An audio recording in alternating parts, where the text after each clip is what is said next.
Mr. Producer. What's going on, BZ? Put a shirt on. I didn't realize we were jumping right in. It's all good. The people, they can handle the shirtless.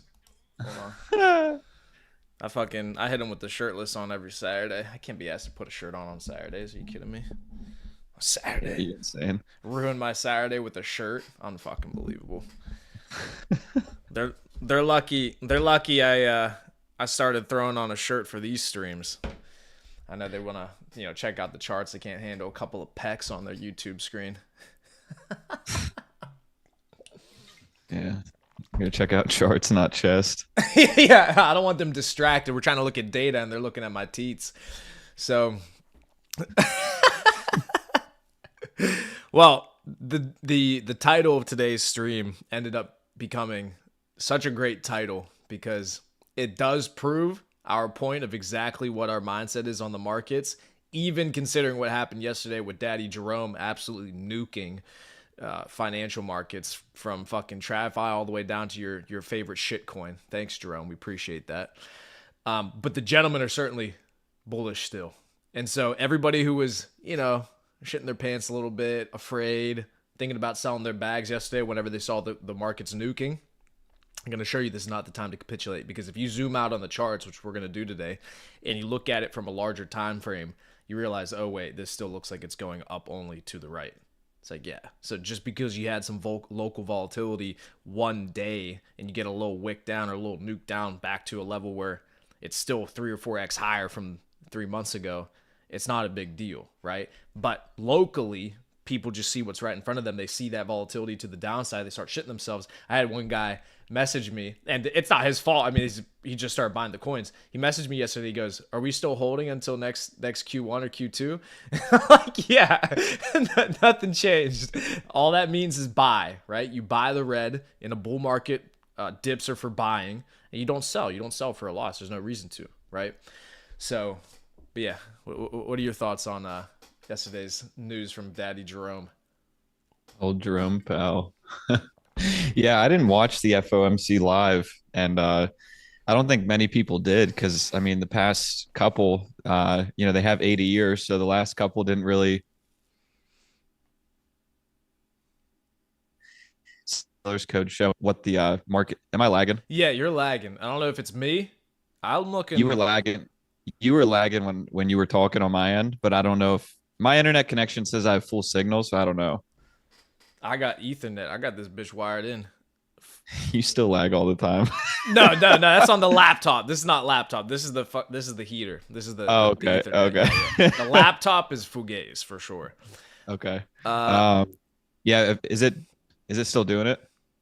no, you're fine now. I'm looking. I'm Okay. watching on the stream to see if I'm freezing or if it's just If no. it's my end. Yeah, this one might be you, hair, but you're good now. Yeah, yeah, Okay. yeah. Well, yeah, let me know.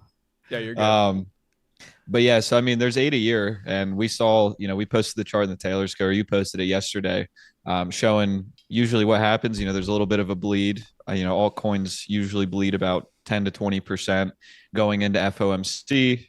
Following FOMC, there's a little bit of a dip or a little bit of a pullback, and then a huge recovery to the upside. Like we posted the Andy chart, the past two after FOMCs, it's pumped up, 200 to 300% following the FOMC almost immediately. Hmm. So I don't know what the hell he said yesterday. I need to rewatch it, but he said something to shake up things. I heard he was just basically describing stagflation. He was saying that the U.S. government wasn't going to be able to hold a Bitcoin treasury, but the Federal Reserve already is, so it doesn't matter. Or the Treasury, they already are, so it doesn't really matter. It's not going to change anything.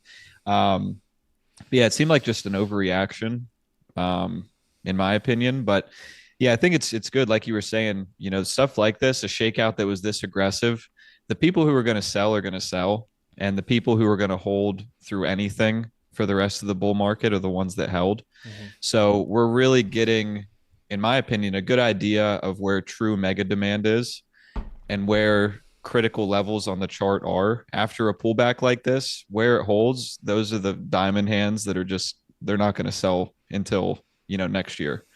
So I think this was a really critical level that we're getting to see on a lot of the meme coins, which I think will be valuable for future pullbacks moving forward. Exactly, and that's what I was doing this morning. I just sent a couple screenshots into the private chat that we have of I was buying up more of the boys club because it's just these are just fantastic entries compared to where we're going to be at in a month or two from now, because that's what's happened every single time. You pump hard, we're up 10, 15x off of the lows off of Wolf, we're up 15x on Andy off the lows, we're up about 10 or 11x, right? Off of Brett, Pepe, still multiple x's off the lows. And then you get these small pullbacks and people start losing their minds, and they're not understanding that, no, this is a fantastic entry right here. Because you guys, if you missed out on accumulating during the lows in August and September, great, here's your opportunity to go ahead and get a relatively nice entry on some of these assets before they start ripping in Q1. So yeah, Yeah. Well, yeah, you sent me that picture before, and we've both been in that headspace before. It's like, bread is at 10 cents, and then it pumps all the way up to like 18 or 20 cents. You're like, damn, I wish I could have bought that at 12 or 13 or 14 or whatever. And then you get a crazy pullback like we've had the past couple weeks, two of them. There was that big spike down, and then yesterday. And it's like now everyone's panicking, thinking that it's over. It's like you're getting literally the entry that you were praying for, that you were hoping to get, but now you got it. It's not so tempting once it's a red day. right, exactly. It's not sexy anymore. Yeah, the meme is, oh, Bitcoin at 70K. Damn, I should have bought it at 60K. Bitcoin pulls back to 60K. I'm not buying that shit. Yeah. Okay, you had it. You had the opportunity. You got the entry that you wanted. So and then there was the other one. It's like your portfolio goes down 90%, and then it's up 10%, and you're like all ecstatic. Or your portfolio goes up 90% and then down 10%, and people are losing their minds. Exactly. Classic. It's like the ports are still up hundreds of percents from the times we were accumulating. So it's, in the grand scheme of things, like you said, you zoom out a little bit, which I know you're going to do. It's normal. Yeah. I'll mention this just for the meeting that we did with Jerome. Not us, but he had. Say, were you there? Yeah, I actually called him up afterwards and had a conversation with him. I said, Jerome, what the fuck are you doing? You couldn't just land the plane safely in the field. You couldn't. We had to do an emergency landing because it was the last one for the year as well. It's like, come on, Jerome, you can't give us a little bit of more bull talk. He was bull talking us up the whole year, and then we show up Christmas time. He's supposed to drop off presents. He's the fucking Grinch, and he steals all the presents under the Christmas tree. He fucking nukes the markets. Yeah. He wore the purple tie too. I thought it was going to be good. What's a purple tie? I don't know this. Oh, if he comes out with the red tie on, we're fucked. Oh, shit. Yeah, he comes out with the red tie, we're toasted. But he wore the purple tie, so we should have been good. Yeah, and I mean, usually Q4 the numbers are just so like unreasonably inflated, and everyone gets all bulled up about it because, I mean, yeah, there's Black Friday, there's Cyber Monday. They pump up a lot of the retail markets. A lot of companies, they have to spend their budgets before the end of the year. A lot of people are spending money to get tax write-offs at the end of the year, a lot of corporations. So usually companies' numbers are just so bullish in Q4, especially for the last one. So yeah, that was surprising, but it looks like we're recovering this morning. And, yeah. We're already starting to bounce back. That's what I'm saying. You buy that shit. Whenever I see those massive wick downs, I say, boom, buy. I was buying this morning. Anyways, so the point I was going to make with Jerome before we jump into the charts was, so what he was saying in the meeting that effectively caused this overreaction, which I believe it is an overreaction for sure, is you're saying about the stagflation. He had also mentioned that they're going to do less cuts than they had originally anticipated for next year. So less rate cuts. So what that insinuates is that if they were planning to cut, let's say 4 times next year, and then they moved it down to 3, he's basically insinuating that inflation is not going to come down as quickly as they had anticipated, right? Because the reason they would cut rates is because inflation's coming down, or they got under control. Therefore, they're more willing to lend out money at a lower interest rate. People, loan out more money, spend more money, etc. So if they cut less, that means the inflation's not going to go down as quickly as they had thought. And then from what I also had taken away from that was he also was disparaging the ideas that Trump had for tariffs. He made a couple of points about tariffs and how tariffs can increase the price of products. Therefore, a similar type of inflation in the sense that the products will be more expensive if all these tariffs go into place. And so that also scared people as well. And the one other thing too he did, he didn't effectively communicate why they did the cut today or yesterday. He tried to basically say that because the market had priced in a 99% chance of them doing a 25 point basis point cut, that's the reason that they had done it, because the market had already priced it in at 99% probability that they would do it, but not necessarily because they were for sure 100% wanted to do the 25 point basis point cut. So he's basically saying that they were to a degree strong-armed into doing it still, though they may not have necessarily have done it, if that makes sense. Yeah, it's like, what's the point of even saying that? Exactly. Correct. Just to cause kind of an issue, right? You made the cut, and it was bullish for you guys to make that cut, and they stuck to it. So why make it not bullish? Yeah, it's like, you dumbass. You just said it's already priced in, and then now you're going to get it all tore up because you're saying that it wasn't going to. It's like, you just had said the reason you're doing it is because it's already priced in. Then let it be. And I was told that the market had already priced in for, it was originally for 4 rate cuts next year. Correct. But then I had heard that it had been adjusted to pricing in 2 Right. for next year. Right. So did you catch how many he said they're planning on doing? So I didn't catch how many they're planning on doing now, but I know it was supposed to be 4, and they had reduced it, and that's why it was bearish, because Well, I heard that they had, like, this was already priced in, like, before the FOMC meeting. Like, I was listening to people talk about that last week, and they were saying that, yeah, the market had already readjusted and priced in 2, but who knows? It's like, who can really determine that precisely? Anyways, Daddy Jerome, the Giga Chad all year long, kind of fumbled the bag at the 1 yard line. So thanks. Thanks, Jerome. But anyways, I mean, here's the thing. At the end of the day, it's still fucking buying time. Now we buy up the fucking dips. So let's pop into these charts, gentlemen. Let's show you what it is that we're seeing. So Thanks for the entries, Jerome. Yeah, thanks for that entries, Daddy. All right. So yeah. All right, portion screen share. Let's see. Mr. Producer. There we go. Boom. All right, Harry. You can see this? Yep. All right, beauty.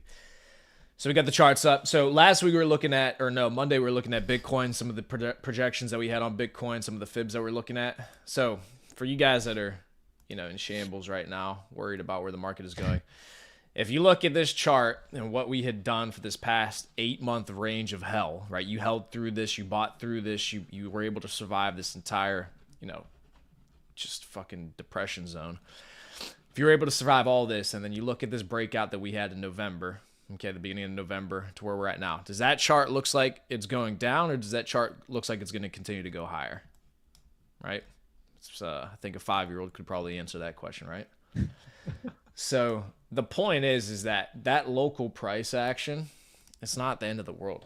What I would be worried about is if you saw Bitcoin starting to do something like this, where you're just literally losing levels and making lower lows. So, you come up maybe here, then down here, then down here, because you're doing lower lows, lower highs, lower lows, lower highs, and doing something like that, right? And nuke. Sure, that would be scary, but that's clearly not the trend that Bitcoin is in right now. The trend is pretty obviously higher low. Whoops. You rat. Hold on. It's clearly higher low, higher high, higher low, higher high, higher low, higher high. Oops. Higher low, or higher high, and then higher low. And then what do you think is going to be next, right? So the trend is pretty obvious. It's not like we had broken our trend and we're starting to nuke, or we're into a downtrend, et cetera, et cetera. It's just, it was a local volatility spike, and therefore you get the volatility to the downside because it was bearish news. So there's nothing wrong with Bitcoin. There's nothing wrong with the asset class. We just nuked a little bit. So the question is now, what is going to be our bottom? Which it looks like if we go on a lower time frame, we may have put it in. So when Bitcoin, the lowest it had nuked was 98.7, right? It's the one other point I'm going to make too with Bitcoin. Literally a week or two ago, me and Logan are on Zoom. He knows what I'm going to say. We're on Zoom watching Bitcoin break $100,000 for the first time ever, right?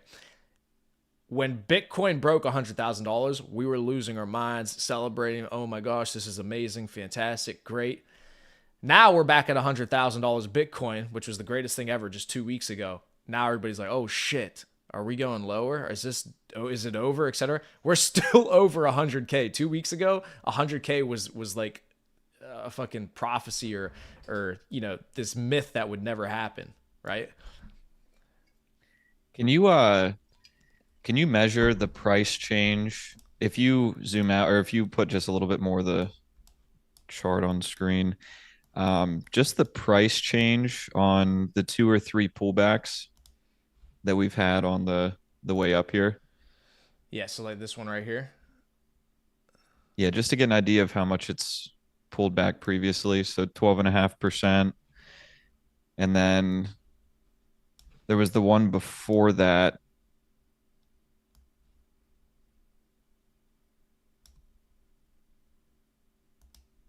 All right. And then this one right here. Yeah. From the top. Yeah.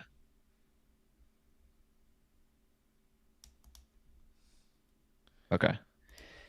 Yeah. So, I mean, you guys see, it's like, this isn't the first time it's happened. And this is just what I think the first one was at the end of November. Mm-hmm. That first one you have marked out there. So it's not like this has been over the course of months. It's like this has happened 3, maybe if you include that other one in the middle, 4 times Right. on the way up so far since Bitcoin's broken out in the past, just in the past month, less than the past month. This is like the last 25 days. Right. So it's like this has already happened 3 or 4 times. I think the only difference is this time everything dumped Right. along with Bitcoin, Right. because obviously the news yesterday affects more than just the Bitcoin chart. But this time, I think it hit a little bit harder because everyone felt it. It didn't matter if you were in legacy markets. It didn't matter if you de-risked into Bitcoin and Ethereum. If you were in altcoins, tech coins, it doesn't matter. Mm-hmm. Everyone felt it. So I think that's the big difference. Mm-hmm. But as far as the pullback on majors, it's like it's happened 3 or 4 times. What's the difference? Because your bags got hit a little bit harder. Now you think it's over. Correct. Exactly. No, that's exactly what it is. And the Nasdaq, I mean, I'm looking at it right now. Nasdaq's up 1% already today. So I mean, it's literally one day of a G. And historically in crypto, I mean, we're looking at it right now. It pulled back from the highs 8.6%. That's nothing. That's nothing. 8% in crypto is nothing. That's fucking nothing. So it wasn't even bad. That's what I'm saying. I'm looking at it and thinking my bags are still way fatter than what they were a couple of months ago. So this is not really like, what is everybody freaking out about? And it's not that everybody was freaking out about it. It's just people who aren't used to these markets or haven't been involved in something like this for that long. For them, they were thinking, well, what the hell's going on? So yeah, it's not going to be up only for 3 or 4 months straight. Wouldn't that be a little bit too easy? Bitcoin was putting in 10% positive days on the way up, and everyone was loving the volatility. Loving it. Exactly. Yes, you want volatility to the upside. Well, every action has an equal and opposite reaction. Guess what? You're going to have just as much volatility to the downside. That's why people can't stomach these crypto markets, or they just can't see themselves holding through long periods of time because that downside volatility is just too much for them to stomach.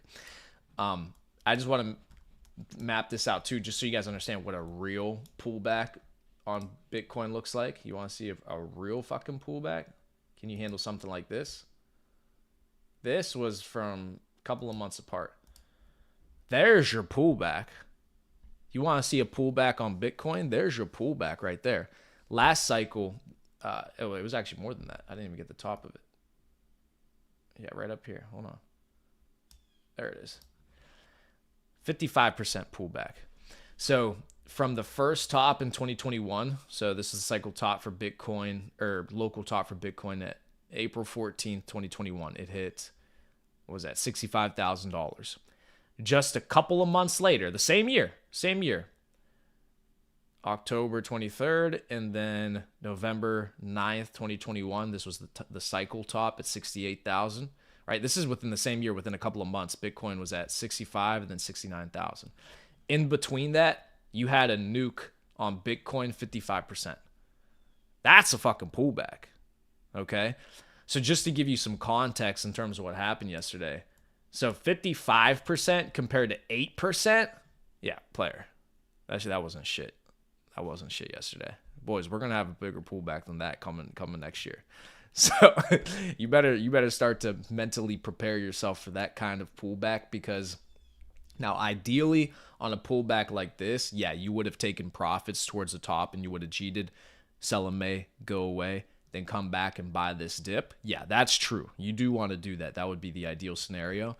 But up here, you're not going to sell, try to guess when there's going to be an 8% pullback and then try to guess whenever it's going to bottom and then get back into the market. It doesn't make any sense, right? So that's just some context for you in terms of what is to come, right? All right. All right, Bees. So that's pretty much good for Bitcoin. We talked about targets for that. So you want to look at ETH? Take a look at ETH. Yeah. All right. So ETH, same thing, right? If you look at just this structure on Ethereum, it's not quite as sexy as Bitcoin, admittedly, but it's still an uptrend. I mean, you're still, for the most part, creating higher highs, higher lows, right? Higher highs, higher lows. This, we got stuffed at that 4K level a couple of times still. So that's obviously It's the Cheeto. yeah, that's the Cheeto in the door. So we popped through it twice. That's like, what, 39K? Yeah. We popped through it twice and just rejected and came back down and rejected again here. Once we break through that, though, we go to Valhalla. Yeah, I mean, that's what we were talking about on Monday, saying that not all levels are going to move the same. It's like we're going to grind through that 4,000 level. Right. It's going to continue to happen until eventually we definitively break through it, and then you're going to see ETH fly to the next level. Which I think when we had drawn out the fibs, it was around 4,700 was the next critical level, and then above that it was 5,500. Right. So yeah, once Ethereum, I mean, it's holding a critical level right now, which is good. I know yesterday we had off stream, I was looking at a few charts, and I know we'd drawn out a couple things that this like 3,550, 3,600 level on Ethereum is pretty critical for it to hold. Mm-hmm. I mean, if it dips below it, it's not the end of the world. We've been saying it, Ethereum's not going to get left in the dust this cycle. It's just people think this every cycle that it's going to be a Bitcoin only party. Right. And then out of nowhere, Ethereum starts gaining traction. Once it breaks the resistance level, it keeps bumping its head on, it just starts flying. Right. So I think we're going to see the same thing. And I think this is a really good level to hold, though. And I think if anyone's going to be doing longs on ETH or wants to just hold spot ETH for this cycle, if for some reason you want to do that, maybe you can't handle the volatility of the boys club and you just want to play it a little bit safer, whatever. This is probably a pretty good entry point to do so. Right. So we got some good questions coming in the chat. So this is good. So John asked, do you guys think that it's mythical? So I'm assuming he means possible. Is it mythical for Pepe to possibly reach 50 cents this bull run? Okay. That's a great question. So I understand that a question like that, and this is not to, this is not anything personal, but a question like that tells me you're definitely new to this space, because when you look at assets like these, you got to base them off of market cap. Okay. Market cap is how you evaluate the price of an asset. So market cap is the supply of the token multiplied by the price of each token. Okay, so the supply multiplied by the price. So Pepe is not going to go to 50 cents because for it to get to 50 cents, the market cap evaluation on that would have to be completely outrageous. Okay, it's just essentially not possible. So you can't look at each coin for the individual coin price and say that, oh, wow, Pepe is literally, if we look at it right now, Pepe is, hold on one sec, 0.0000019. So what is that, 10 thousandths? What is that? Tens, 100,000s, 10,000s, 100,000s. Like, it's 100,000th of a cent, right? Or of a dollar. So for it to get to 50 cents, the market cap of Pepe would have to be absolutely outrageous. That's just not going to happen, right? So the way you got to look at it is, well, what's the market cap of Pepe right now? What do I believe it can go to? So the market cap of Pepe right now is sub 10 billion. If Pepe does a 10x and goes to 100 billion, that's realistic. That's possible, okay? So the way you got to look at it is, well, if I buy $1,000 of Pepe, not will it go to 50 cents, but can I turn this $1,000 into 5,000, which is a 5x, so $50 billion market cap, or can I turn that $1,000 into $10,000, which is a 10x, which means Pepe would go to $100 billion market cap. So that's how you would base it. Not is it going to go to 50 cents? It wouldn't. It's not going to go to 50 cents, right? Does that make so? I mean, if it makes sense to you in the chat, John, let me know. Yeah, I think the easiest way that I look at it is just remembering that Doge. So Dogecoin is the kind of the ceiling for meme coins. Mm-hmm. So what was his name? You said John. John. Okay. Yeah. So the way I always look at it is Doge is the highest market cap a meme coin has ever gone to, and it was about 90 billion. Mm-hmm. So for right now, that's kind of the ceiling for meme coins. So whenever you look at something like Pepe that's at 8 billion market cap right now, you know that if it goes as high as Dogecoin did, which was the highest market cap on a meme coin ever, that's going to give you room for about 10 to 12 multiples on your investment. So that'd be about a 10 to 12x. Where something like Landwolf, that is at $200 million market cap, if that went to where Dogecoin is at currently, that'd be like a 450x. Mm-hmm. So that's what you want to look for. Priyama would say the same thing. We never pay attention to the price on any meme coins. Like if you're looking at Bitcoin and Ethereum, obviously you're going to pay attention to the price because it's, a whole dollar amount. It's easy to understand. But for any kind of meme coins, yeah, just look at the market cap, and that's how you can kind of determine how many multiples you could expect to do off your investment depending on how it performs. Exactly. So if you want to find the market cap for anything, John, you would go to CoinGecko, and if you look up Pepe or you look up one of these coins, it'll give you the market cap on it, and then that's how you would determine it. So I just threw some fibs on here for you guys for Pepe.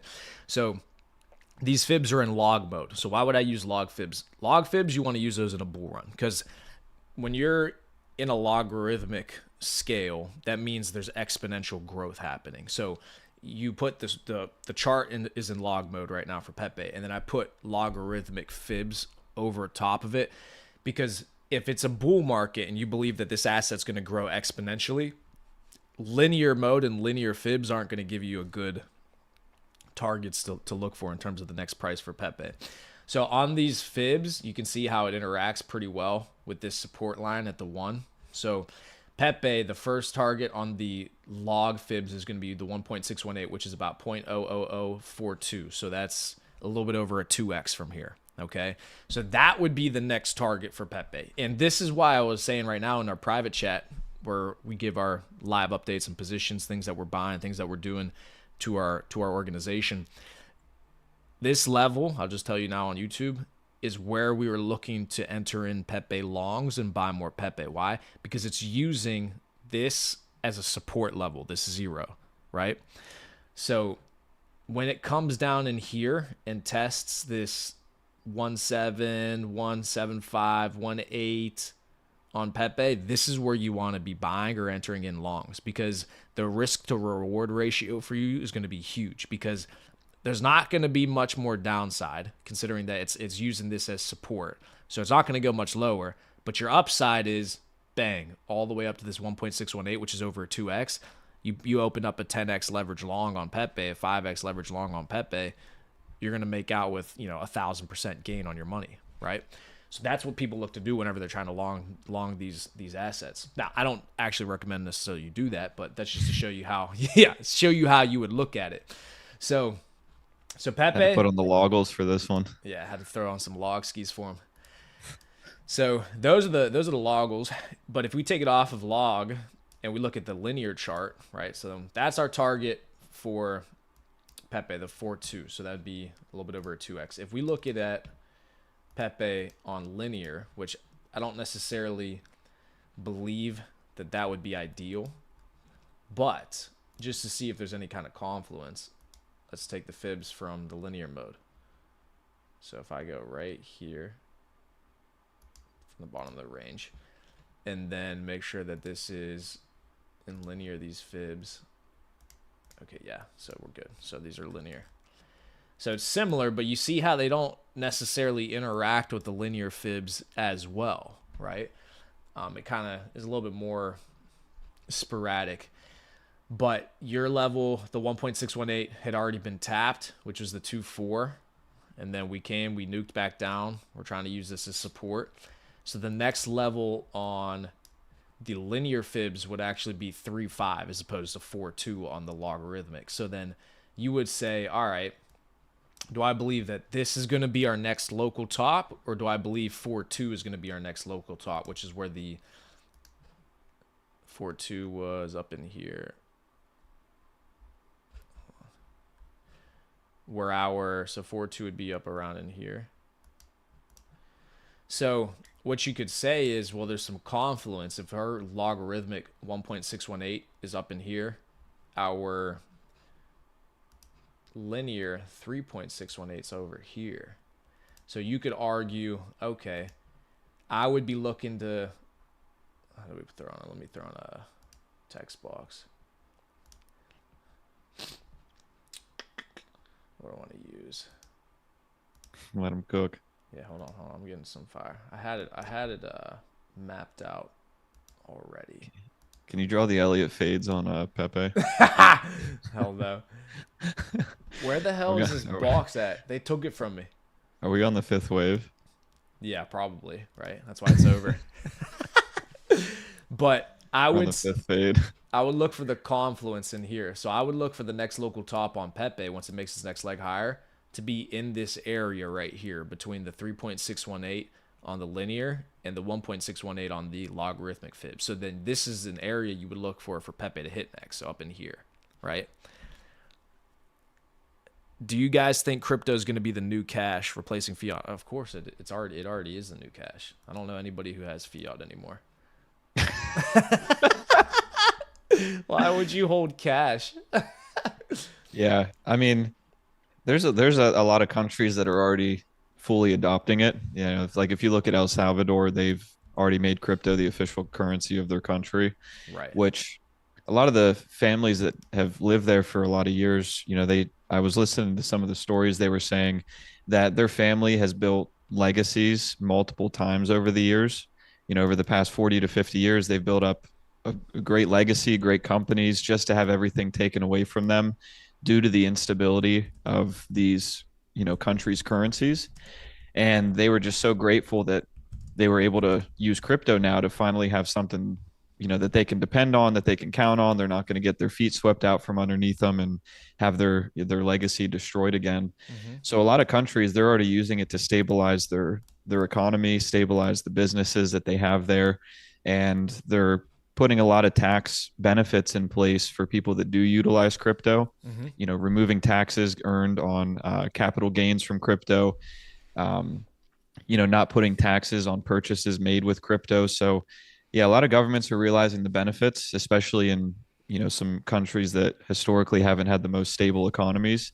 And I think that the United States is probably going to continue to lag just because everyone's got a price on their head in right. US politics. Everyone can be bought out.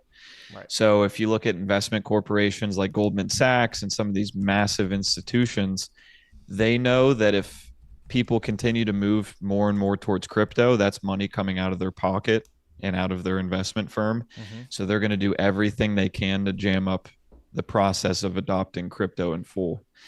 So I think the US is probably going to be a laggard, but other countries are seeing the benefit, and I think it's going to continue to go that direction for sure. Absolutely. And you can go down the conspiracy theory route and all those ideas as to why they might be debasing the value of the money, et cetera, et cetera. But long story short, there was a reason that we were on a gold standard before we came off that gold standard. Because at the end of the day, there does need to be something that backs your currency. Now, right now for the U.S. government, what backs our currency is the U.S. military. That's what backs our currency, right? People with guns. People with guns. People with power, people with guns, you can enforce that. And that's just the reality of the world that we live in. We didn't need gold anymore because we have the U.S. military, so people are going to use our money regardless.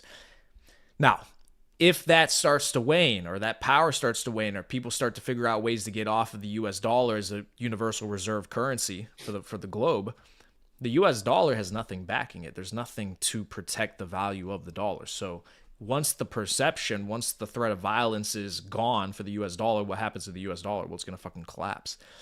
So this is why Other countries have already done this, like El Salvador, like Logan was talking about, have already started accumulating Bitcoin in these assets that appreciate, not depreciate over time like a US dollar due to inflation, in order to protect themselves from bankruptcy, in order to protect themselves from their currencies of collapsing, right, due to hyperinflation and those sorts of things.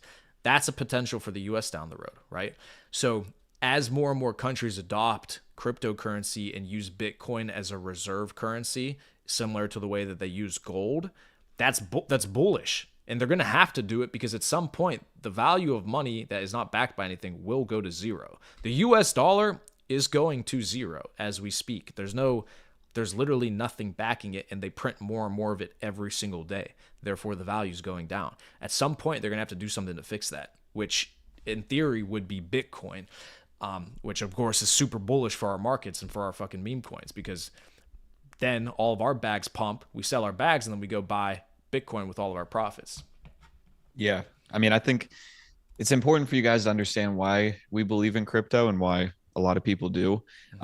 Just a quick example, and I'll let you get back to it, that really made me understand why there's such a problem with depending on the US dollar moving forward is like, if you look in the United States, if you want to go and get a mortgage, you go into a bank and you take out a mortgage for say $300,000 at 6% interest. Mm-hmm. And that bank types up money on a computer. They give you a quote unquote mortgage.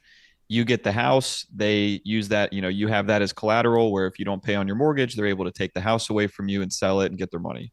But the money that they're giving you for the quote unquote mortgage is just digital money. They just typed it up on a computer at the bank. Mm-hmm.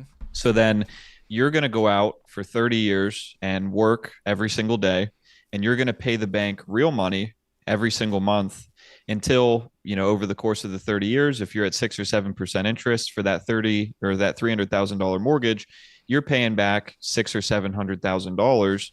And the entire time that you were paying them back, the bank had invested your money on basically 10x leverage, where whatever you gave them $300,000, they invested $3 million.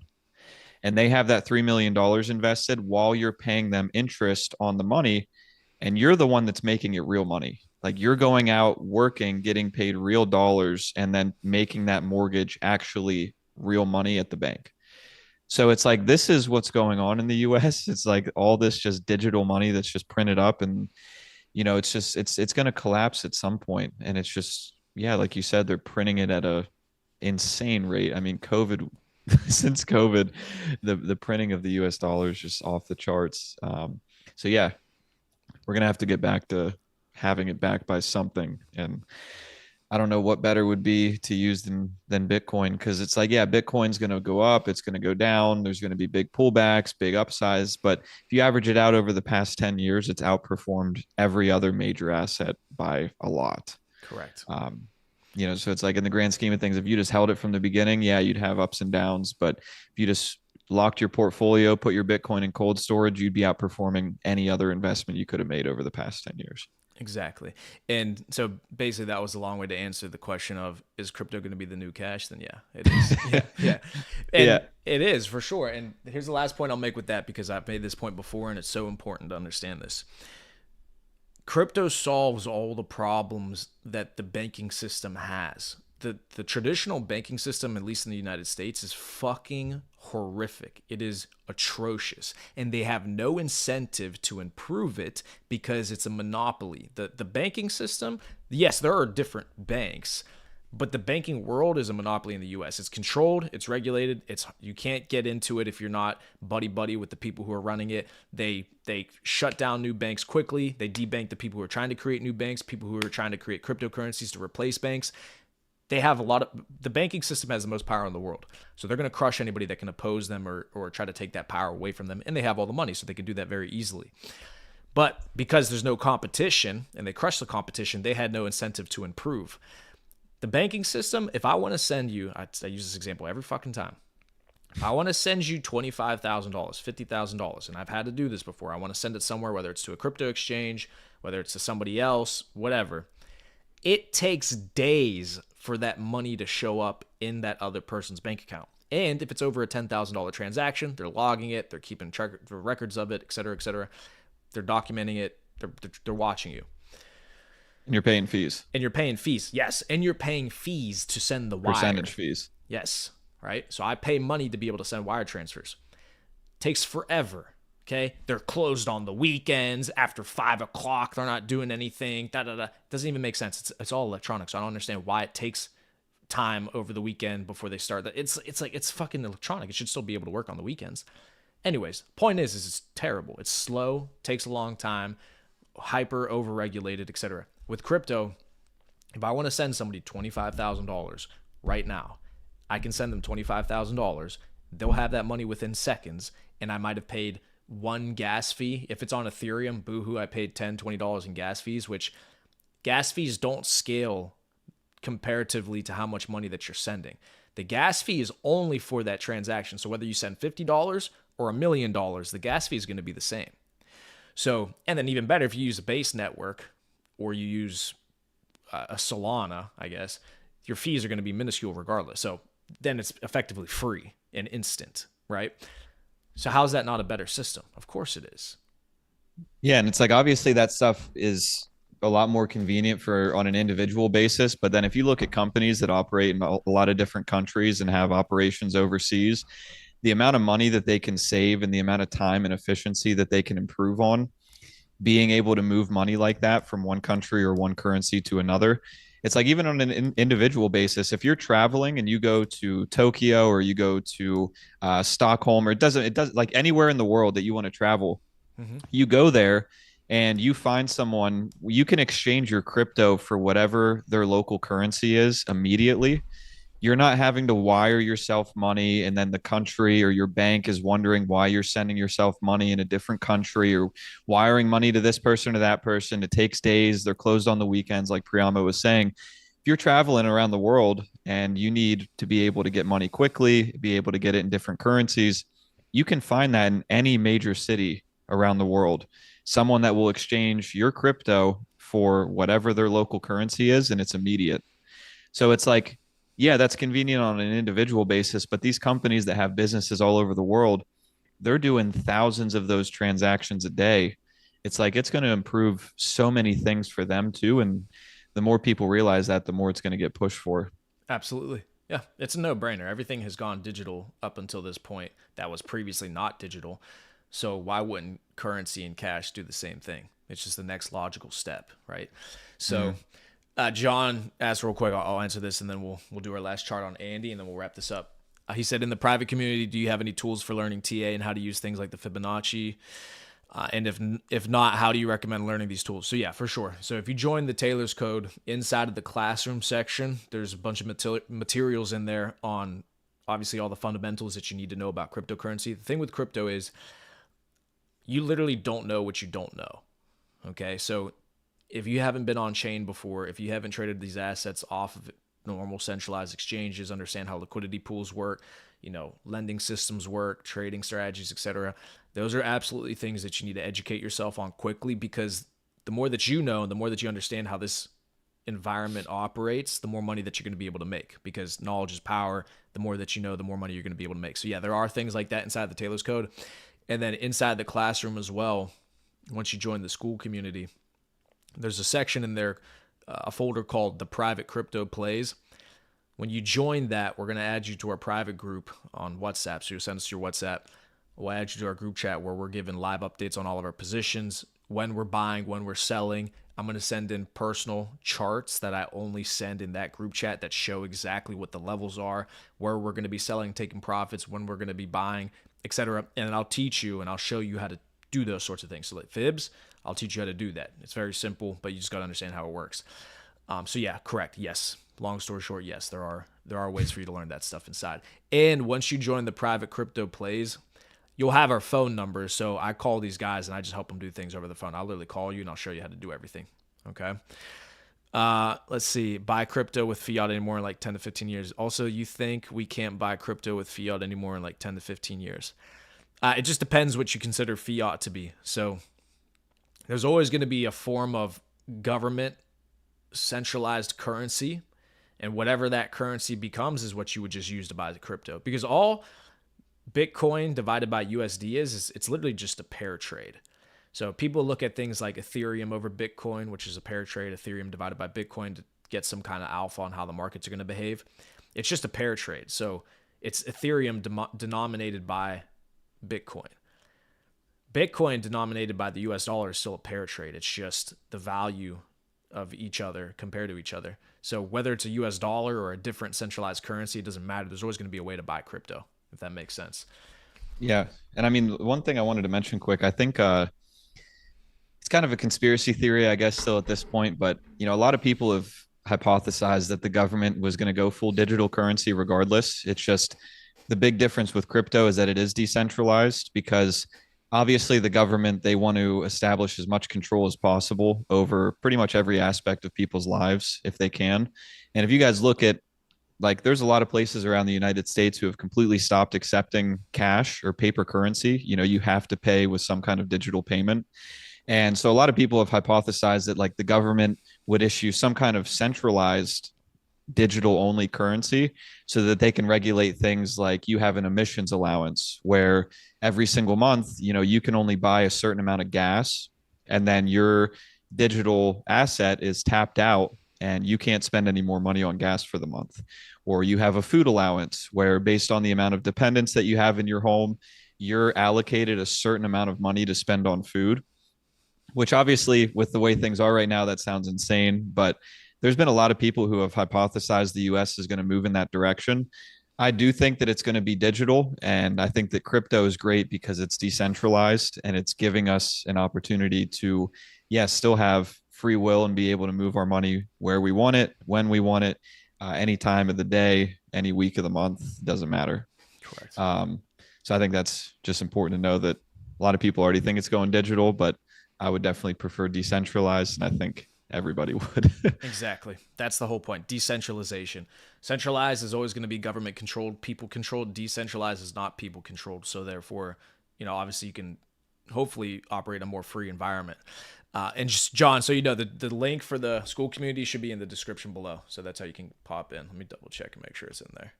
Yeah, it's right there. University for the Ultimate Professional. We'll see you inside. Outside of that, gentlemen, any last questions quickly? Because me and Logan got a meeting here in a few minutes that we're going to go ahead and prepare for. While I'm waiting for more questions as you guys have, like, comment, subscribe on the stream. Liking the stream is imperative for it to continue to get out into the algorithm and so we can continue to grow this community. We've been absolutely blowing up the last couple of weeks just because the content that we're putting out is, I may be biased, but fantastic. And and we've actually been producing results and making money, right? The 4 Boys Club memes that we talk about publicly right now, if you want to get the private plays, obviously you got to be inside. But the ones that we talk about publicly have been already 10, 15x from the lows, right? These plays are making money. There's going to be a lot more gains to be made coming in Q1 and Q2. This is why people are coming, because they're seeing the success and they're seeing us win. The more that we can grow and the larger that we can grow, the more all of you are going to benefit because it's more eyes on the market, more people invested into our assets, therefore pumping all of our bags. And life is a team sport, okay? Any team sport that you've played, if you have a man advantage, more than likely you're going to win that game, okay? So, for example, in soccer, guy gets a red card, he gets taken off of the field. Now it's 11 versus 10. Okay, the team with 11 is probably going to be able to do more than the team with 10. They're probably going to win the game. It's the same thing with the network, with the community. Everybody understands in a competitive team environment, the bigger team always wins. So why not live your life that way? Why are we not trying to grow your network and your community that way? Because as we compete together, the more money we're all going to make, because we're going to be competing against the other market participants. For us to make money, gentlemen, everybody else has to lose money. We have to take the money from somebody. Okay, so like, comment, subscribe. Let's get this out to everybody. Yeah, you guys are welcome. Thanks for doing this, boys. Really appreciate the knowledge you guys for sure. Yeah, next Monday we'll be here. We'll keep it rocking. Yeah. And I mean, the last thing I'll mention is we foreshadowed it a little bit, but jumping into the market and getting a good entry, it's fairly easy to do during a bull run. You can kind of just ape into anything right now and it's going to perform well. It's similar to the .com bubble. You could have bought anything and it would have performed well. And then after the euphoria wears off, the winners are going to stick around. The losers are going to go to zero. Just kind of what it is. But so getting into the market at a point like this is easy. But actually exiting at the top and maximizing your results and your gains, that's the difficult part. So the investment into the Taylor's code and into the crypto plays, I mean, it's worth it just for that alone. To number one, make sure you have everything in your portfolio that you're going to need to be able to exit at the top. And number two, just to be given the information when the time comes. Because, yeah, we do these streams twice a week. But as you guys have seen, markets can fluctuate 50, 60, 70% sometimes to the upside or the downside in the matter of just a couple days. So it's like whenever we're at that point of the bull market, by the time you see the next stream that's live, we could have already been exited. You wouldn't even know about it. And then you end up missing out on 50 or 60% of your profit. So, yeah, I mean, I think the investment is worth it for that alone. Yeah, that's all I got. Beautiful. All right, gentlemen, the Ascend Classic, he asked, do you accept crypto for the school? So the school doesn't take crypto. Would we take crypto? I mean, yeah, I don't see why not. You would just have to in some way get in contact with me. So my Instagram should be in the description of the video. Let me double check. Follow us on social media. Yeah, so Ascend, if you look in the description of the video, my Instagram is linked there. DM me on Instagram. And if you're serious about joining and you want to send crypto payment, then I'll get you a wallet address. Just send the crypto there and then I'll admit you into the community. Okay? Outside of that, gentlemen, good shit today. Let's go ahead and get this cracking. Get your positions in for this weekend. Buy the dips, buy the red, and then Monday we'll see you for an update. All right? Let me go ahead and do oh shit, hold on. Don't worry, guys. I'm gonna do Good night. Let me do a little Mr. Producer. Hold on. Stream ending.